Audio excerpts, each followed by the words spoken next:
इसी बीच एक बड़ी खबर का सीधा रुख करते हैं। दिल्ली से बड़ी खबर मिल रही है। जामिया नगर इलाके में एनआईए की छापेमारी। दिल्ली के पीएफआई अध्यक्ष परवेज अहमद को गिरफ्तार किया गया है। परवेज अहमद के भाई को भी एनआईए साथ लेकर गई है। ओखला से गिरफ्तार किया गया है परवेज अहमद को। तो ये गिरफ्तारी हुई है दिल्ली में। दिल्ली से बड़ी अपडेट अपने दर्शकों को दे रहे हैं। ओखला से परवेज अहमद को गिरफ्तार किया गया है। परवेज अहमद के भाई को भी एनआईए अपने साथ लेकर गई है। जामिया नगर इलाके में ये छापेमारी हुई है। दिल्ली के जो पीएफआई अध्यक्ष हैं परवेज अहमद, उनकी गिरफ्तारी हुई है। संभावना यही जताई जा रही थी कि पीएफआई से जुड़े कई बड़े लोगों पर गाज गिर सकती है। कई कार्यकर्ता, कई नेता जो हैं वो एनआईए की छापेमारी में अब फंस सकते हैं। दिल्ली के पीएफआई अध्यक्ष परवेज अहमद की गिरफ्तारी हुई है। परवेज अहमद के भाई को भी एनआईए अपने साथ लेकर गई है। ये ब्रेकिंग न्यूज दे रहे हैं। अलग अलग ठिकानों पर, अलग अलग राज्यों में इस वक्त छापेमारी चल रही है एनआईए की। और दिल्ली से ये बड़ी अपडेट है। जामिया नगर इलाके में एनआईए की छापेमारी में दिल्ली के जो पीएफआई अध्यक्ष हैं परवेज अहमद, उनकी गिरफ्तारी हुई है। बड़ी अपडेट अपने दर्शकों को दे रहे हैं। और परवेज अहमद के भाई को भी एनआईए अपने साथ लेकर गई है। ओखला से परवेज अहमद की गिरफ्तारी हुई है। दिल्ली के जामिया नगर इलाके से एनआईए की छापेमारी में यह बड़ी अपडेट निकलकर सामने आई है। दिल्ली के पीएफआई अध्यक्ष परवेज अहमद गिरफ्तार। रवि यादव मेरे सहयोगी ज्यादा जानकारी दे रहे हैं। रवि, अब ये एनआईए की छापेमारी में पहली गिरफ्तारी हुई है। परवेज अहमद को गिरफ्तार किया गया है।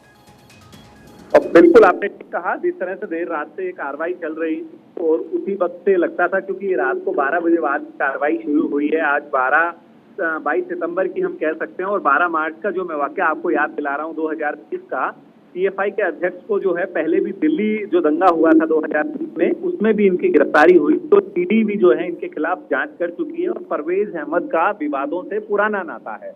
और जिस तरह से अब ये गिरफ्तारी हुई है, तो पीएफआई की जो टेरर फंडिंग है उसमें इनका बड़ा नाम है। और कई जगह से इस तरह की अपडेट जो है वो एनआईए को थी। और आज भी मैं आपको बता दूं कि ईडी की एक ज्वाइंट टीम एनआईए के साथ काम कर रही है कि कहां कहां पे जो है अवैध रूप से जो है मनी लॉन्ड्रिंग का मामला है, उनकी जो है निकासी की गई है पैसों की। और कई ऐसे ठिकाने मिले हैं। और इनकी गिरफ्तारी जो है होना, वो इस बात के विश्वसनीय सूत्रों की गारंटी है कि कुछ और गिरफ्तारियां आज जो है एनआईए कर सकती है। क्योंकि जो दिल्ली दंगा था उसके बाद से ही ये एनआईए की रडार पे थे। और उनकी लगातार जो सर्विलेंस थी उसकी नजरों से ये अभी बचे नहीं थे। क्योंकि 2 गिरफ्तारियां उस टाइम हुई थी और दोनों में इनका नाम था। इनके साथ साथ जो पीएफआई के जो सेक्रेटरी थे उनकी गिरफ्तारी हुई थी, उसका नाम मोहम्मद इलियास था।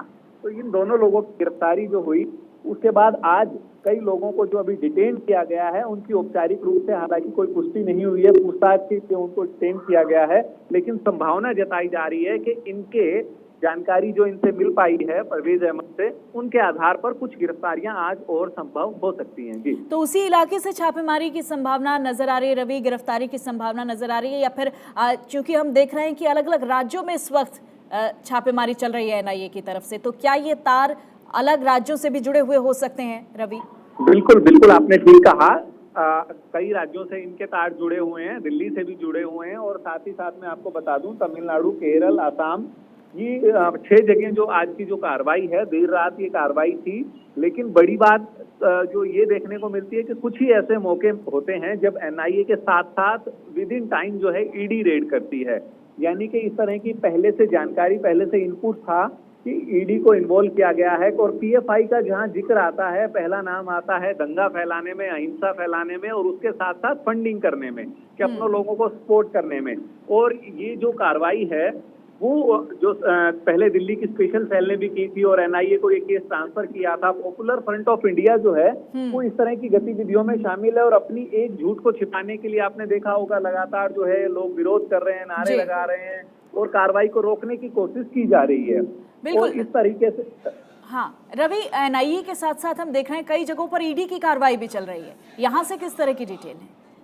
देखिए, ईडी को जो अब इनपुट है वो वाया एनआईए ही इनपुट है। और नेशनल इन्वेस्टिगेशन एजेंसी को ये इनपुट था कि पीएफआई जो है, पॉपुलर फ्रंट ऑफ इंडिया के जो लोग हैं, वो पैसों का अवैध लेन देन कर रहे हैं और मनी लॉन्ड्रिंग इस बड़े मामले में हो रही है। और ये जो धन का उपयोग हो रहा है वो देश के खिलाफ हो रहा है, यानी कि गलत गतिविधियों में, ये एक्टिविटियों में शामिल हैं। और इस तरह के इनपुट कई राज्यों से थे कि जो टेररिज्म वाली एक्टिविटी हैं उनके लिए इन पैसों का इनपुट है। और जो पीएफआई के अधिकारी हैं, पदाधिकारी हैं, जिला अध्यक्ष हैं, जहाँ पे आज सर्च चल रही है, ये लोग उन पैसों का लेन देन करते हैं। कुछ ट्रांजैक्शन जो है हवाला के जरिए भी हैं और कुछ जो है पीपीपी मोड पे और फॉरेन जो है इन्वेस्टिंग करवाई गई है। कई कंपनियां ऐसी मिली है जो सिर्फ और सिर्फ कागजियों पे तो रजिस्टर्ड है, लेकिन उनके अंदर किसी तरह का बिजनेस का कोई लेन देन नहीं है, यानी कि एक अवैध रूप से पैसों का लेन देन बाहरी देशों से भी हो रहा है। इस तरह के इनपुट के कारण जो बैंक डिटेल इनको मिली है, ठीक है, उसके आधार पे ईडी आज ज्वाइंट रेड एनआईए के साथ कर रही है। जी बिल्कुल।